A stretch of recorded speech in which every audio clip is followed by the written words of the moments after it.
Армысыздар канал тыңдармандары, каналға қош келдіңіздер. Бүгін сіздермен жаңа әңгіме Түнектегі бейне. Жақында ғана өзімнің туған ағам Жанат қаланың орталығынан үй сатып алған болатын. Орталық деген аты болмаса, сенуіңіз әсте қиын. Бұл маңда у-шу көп, көлік атаулыда саябыр. Осыдан 30-40 жыл бұрын салынған үй болса керек. Төменгі жағындағы кірпіштеріне су тиіп, үгітілі бірге тас жерге кіріп көрінбей қалған. Арзанға түскені көрініп тұр. Әйтпесе қала тұрғындары мұндай үйдің құр орнына ат басындай алтын сұраудан да тайынбайтын заман болып алды емес пе? Сол үйдегі анау-мынау құрылыс жұмыстарын жалғыз өзім жасадым. Күні бойғы ауыр жұмыстан шаршағандықтан шығар. Балғын денеме көрпе тиісімен ұйықтап кетіппін. Не өңім, не қорқынышты түсім екені белгісіз. Тұншығып бара жатыр екенмін. Бір заматта өз-өзіме келгендей болып, есімді жинай бастадым. Кіресілі шығасылы сәтте аңғармадым. Бір алапат күш тамағымнан алып тұншықтырып жатқандай, алқымына батқан біреудің күшті саусақтарын сездім. Өкпеме ауа жетпей, буылыққан күйі ояна келсем, кеудеме бір қыз мініп алыпты. Төбе құйқамнан біреу дыз еткізіп ұрып қалған сияқты болды. Үстінде қандай киімі болғанын есіме сақтамаппын. Өлім мен өмір, үрей мен қорқыныштың арасында жатқан адамда қайдан ес болсын? О, сұмдық! Бұл кім? Бұрын соңды көрмеген адамым. Жүрегімнің дүрсілі құлаққа естіліп, шыбын жанының шырылдап кеткен соншалық. Ке деген екі әріпті аузымнан әрең шығардым. Кешіріңіз, сіз кімсіз? Әлде кет жоғал албасты деп айтқым келді ме? Білмеймін. Тіпті ол жағы маған әлі күнге белгісіз. Аузымнан шыққан екі әріптен соң жаңағы қыздың саусақтары болымсыз ғана босай бастады. Санама сан анылған ойлар келіп, бір сәт ол да мен де қимылсыз қалдық. Сәлден соң адам шошырлық дауыспен айқай салдым. Даусымның соншалық сүреңсіздігінен өзімнің де өн бойым шымырлап кетті.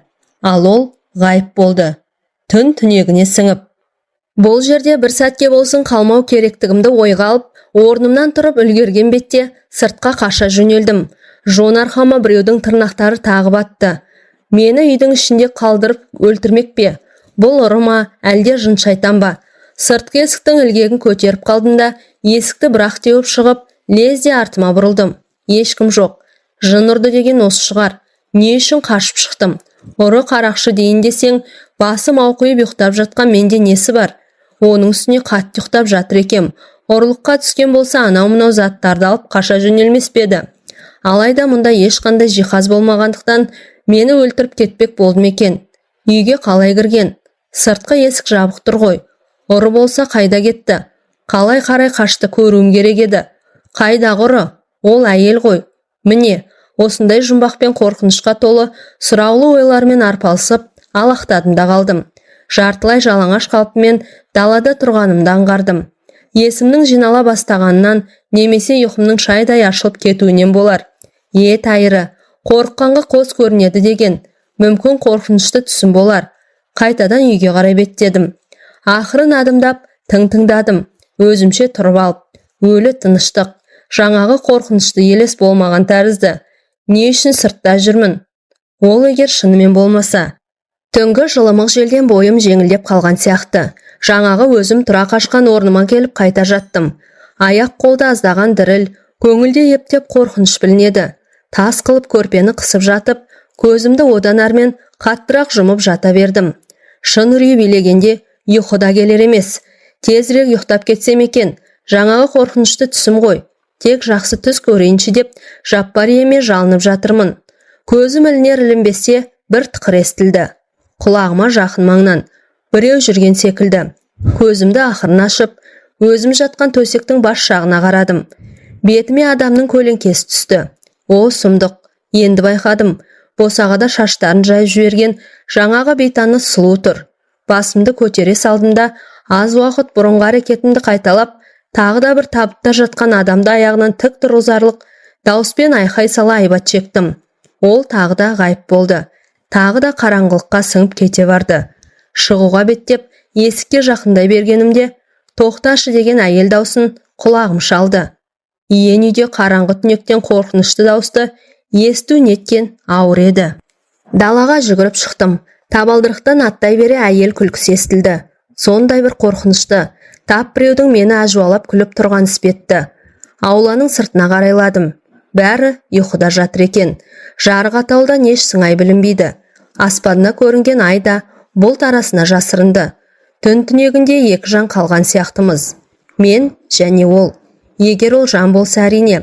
Сірә мен жалғыз шығармын. Үйге қайтып беттемедім. Таң уағының жақын екенін де сездім. Ауланың ішіндегі бір кісілік орындыққа отыра бердім. Дәл осы жерде ештеңе де қорқынышты емес секілді. Қалай оянғанмын, қалай қашып шыққанмын. Оның шашы, көзі, оның қорқынышты көзі маған қарағаны, бәрі көз алдынан тізіліп өтіп жатыр. Бұл не жұмбақ? Мен мұндай дүниелерді тек шетел киноларынан ғана көргенмін. Көрдім деймін ғой, көруге мүлде құштар емес те едім. Бір түрлі жаным түршігетін. Ал сондай жағдай менің басымда болып, өткеніне сене алар емеспін. Көз ілмедім. Санамда сапырылысқан ойлармен таңды да атырдым ғой әйтеуір. Оғанда тәубе. Төңірек күн сәулесіне шомыла бастағанда үйге кірдім. Түндегідей емес, ешқандай қорқыныш жоқ. Түк те болмаған сияқты. Тап-тамаша үй. Түндегі орныма барып қайта жаттым. Алайдылый көңіл басылып қалған. Айнала жарық, түндегі елес, түн түнегі енді мені жұта алмастай. Ұйықтап кетіппін. Біреудің самбырлағанын, міне қасыма келгенін сездім. Түртіп қалды. Кірпіктерім бір-бірінен айырылысқан кезде түндегі айқайға бассам ба деген ой келді. Бірақ қасымда тұрған Жанат ағам екен. Иә батыр, қалың қалай деді ағам жымиып. Маған сұраулы жүзін қадап алыпты. Бет бейнемнен жағдайымның жақсы еместігі көрінген болар. Жаман, түні бойы ұйқы көрмедім. Бұл үйде елес бар екен дедім мен. Қайдағы елес? Ен үйде жалғыз жатып, елегізгенсің ғой деді Жанат, жайбарақат қана. Мен орнымнан атып тұрып, ағама қарай жақын бардым да, шын айтам сізге, тамағымнан алып қылқындырды. Шаштарын жайып жіберген бір ару қыз екен. Тіпті жан түршігерлік күлкісін айтсаңшы дедім. Кешегі түннің қорқынышын елестетіп тосырқап қалдым. Ол кезде ағам маған жақындау жерде тұрған орындыққа жайғасқан еді. Мен сені иен даладағы қалған күзетші десем, өзің бір су жүрек екенсің ғой. Жарайды енді бұдан былай қасыңа біреуді қонаға шақырып ал. Әйтпесе ару қыз тағы бір жол тамағынан аймаламақ түгіл сүйіп кетер. Елес мүмкін өзіңнің бойын бұрмаған қыздарың шығар.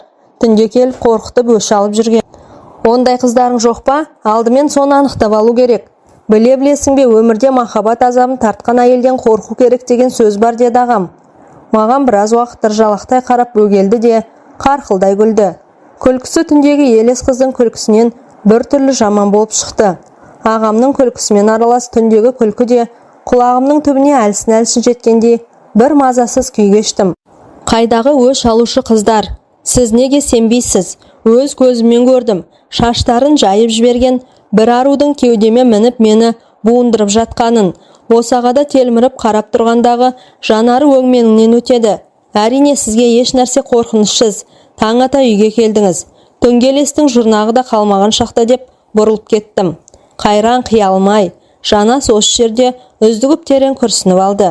Бұрын кәрі әжең пәленшекеңнің баласын оқу соғып кетіпті деп мүсіркеп отырушы еді.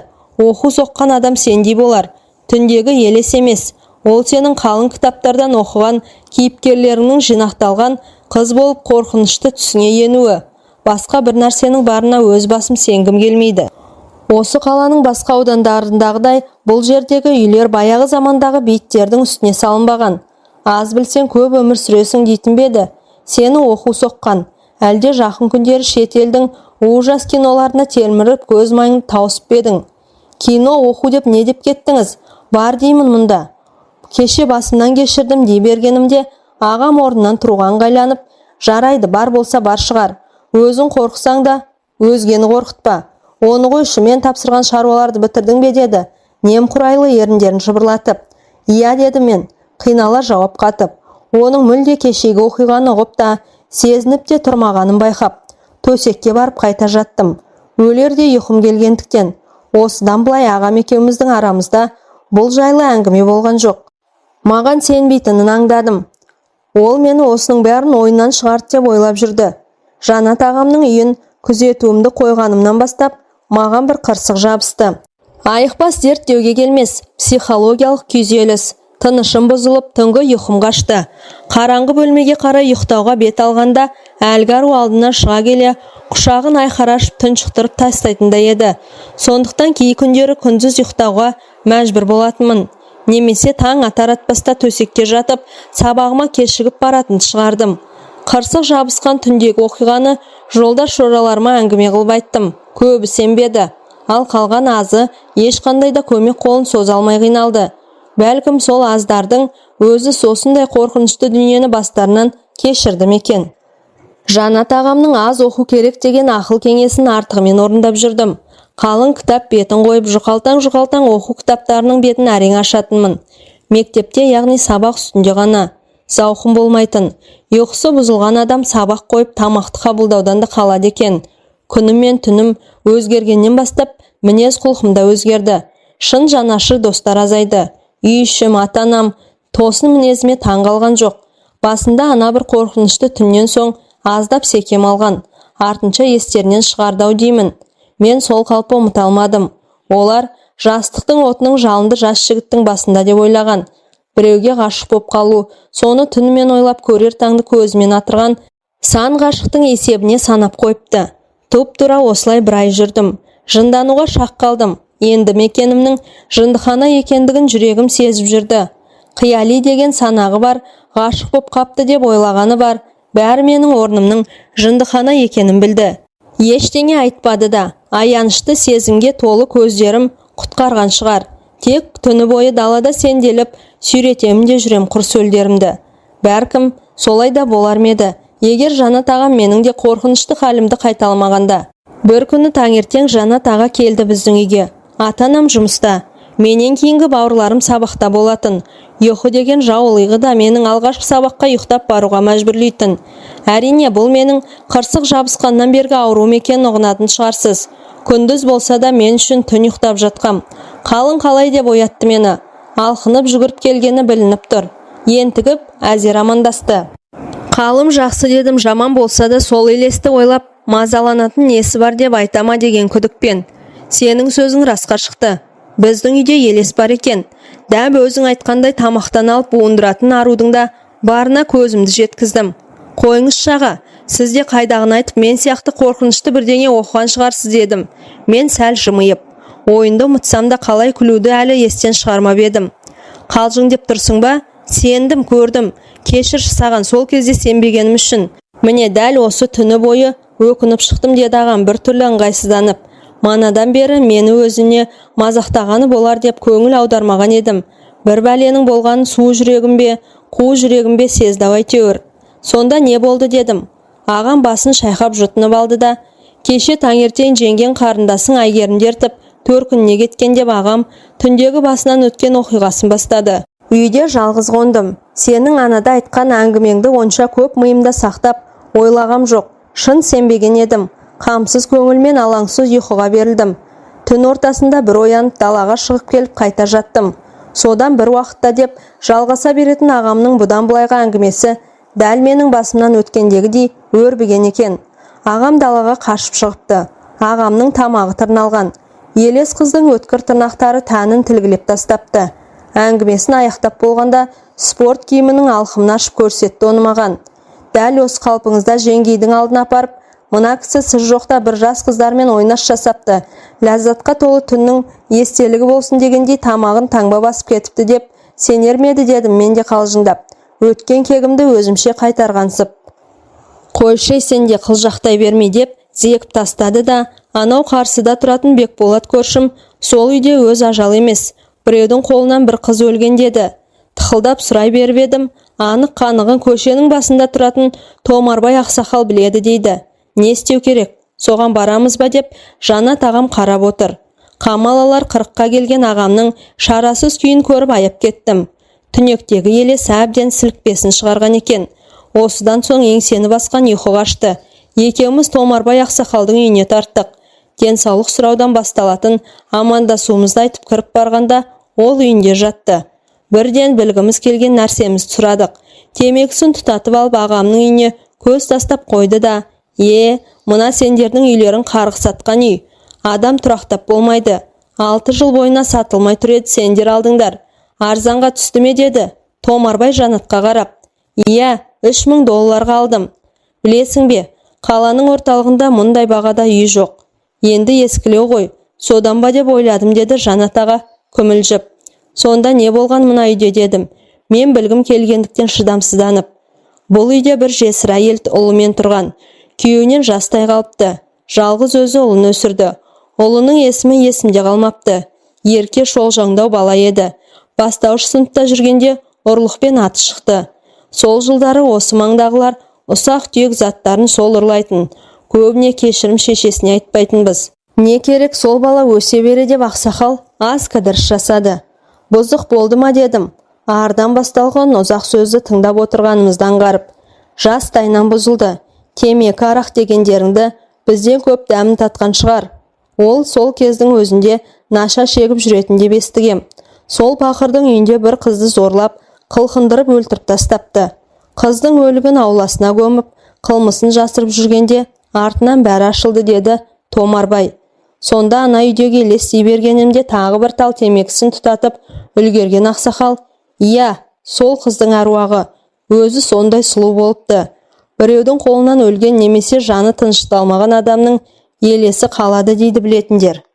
Бұл елес жалғыз сендерде емес, талайдың зәре құтын қашырған. Ұлы сотталып кеткен соң жесір әйел үйін сатып кеткен. Сол үйге көшіп келген бір отбасының ұлы да сол үйде өлді. Бір жұмбақ жағдай. Қалай, өзінен өзіме деді Жанат.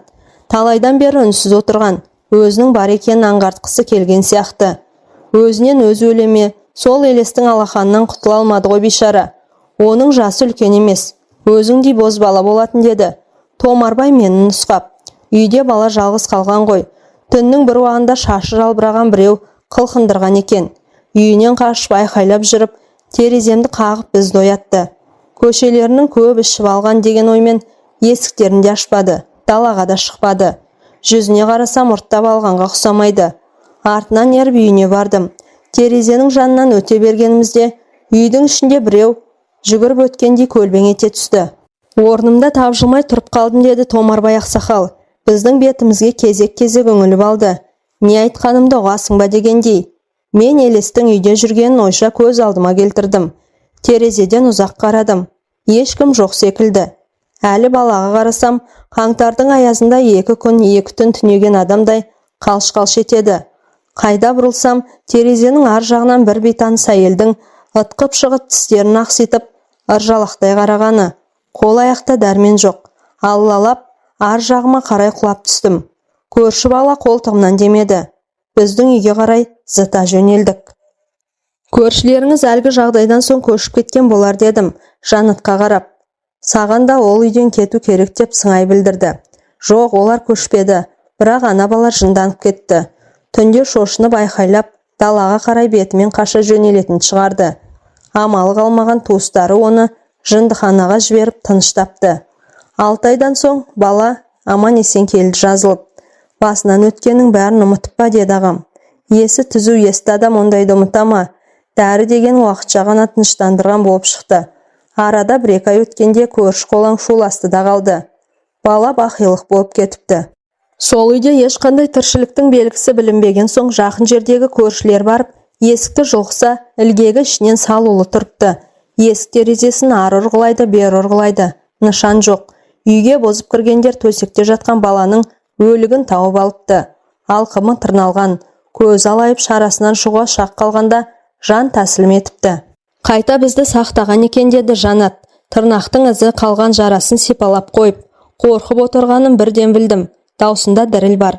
Енді бір қызығы деді ақсақал тағы сөйлеуге ыңғайланып. Қызық деймін-ау, қорқынышты дүниені айтам. Баланың өлігін туыстары мәйітханаға апарып тексерткен екен. Жүректің тоқтап қалу емес, тұншығып қиналған өлген деген қорытынды шығарды деп, Томарбай темекісінің қорабына қолын соза берді. Томарбайдың сол сәттегі түр әлпеті елесті ең алғаш көргендегі қорқыныштың әлі күнге дейін ұмыт бола қоймағандай көрінді мен үшін. Сол өлген баладан басқа ешкім жұмбақ өліммен ажал құшпады ма дедім мен. Жоқ, ондай өлім қайталанбады. Бір рет өзіндердей қорқынышты көргендер үйді сатып кете беретін болды. Үйдегі елес тек еркектерге ғана тиіседі. Сонда жалғыз қонып шошынған әйелді естімедім. Менің ойымша қиналып қаншер еркектің қолына дүние салған қыз еркек кіндіктерден өш алу үстінде. Әр уақытта болса. Алғашқысында ескертеді, келесі жолы сол аурудың алақанын құтыла алмайсың, деп Томарбай орнынан тұрды. Темекшіл шалдың сөзінің біткенде біз ұқтық. Томарбай үйінен қайтып келе жатқанда, мен Томарбайдың сөзіне сенейін дедім. Не айтасыз дедім мен. Жанаттың тағы бірдеңелерді ойналып келе жатқанын сезіп, еркек кіндіктерден өш алып жүр деді ғой. Сол рас. Бірде жеңген жұмыста мен зауытта түннің жарына дейін бөгеліп қалдым. Босай сала үйге зуладым. Қарындасың Әйгерім жалғыз еді. Сенің қорқынышты әңгімең ойымнан шықпағанын қалпы жан ұшырата жетіп барсам, ол алаңсыз ұйықтап жатты. Ешқандай нәрсе мазалаған жоқ деп қарсы алды. Сол беті Жанат үйін сатып жіберді. Келесі жылы көктемде сол үй орын тепкен ауданда болдым. Қарғыс атқан үй бұзылып, орнына күл қоқыс толып жатты. Өзімнің сол қорқынышты түнде қалай тірі қалғаным жұмбақ. Екінші ретінде де сытылып кеттім ғой. Кейде сол түндегі бейне елестейді. Бір күні келіп тұншықтырып кететіндей сезінемін. Әңгіменің соңы. Әңгіме авторы Қиықбай Қуат. Әңгіме ұнаса, лайк басып пікір қалдыруды ұмытпаңыздар.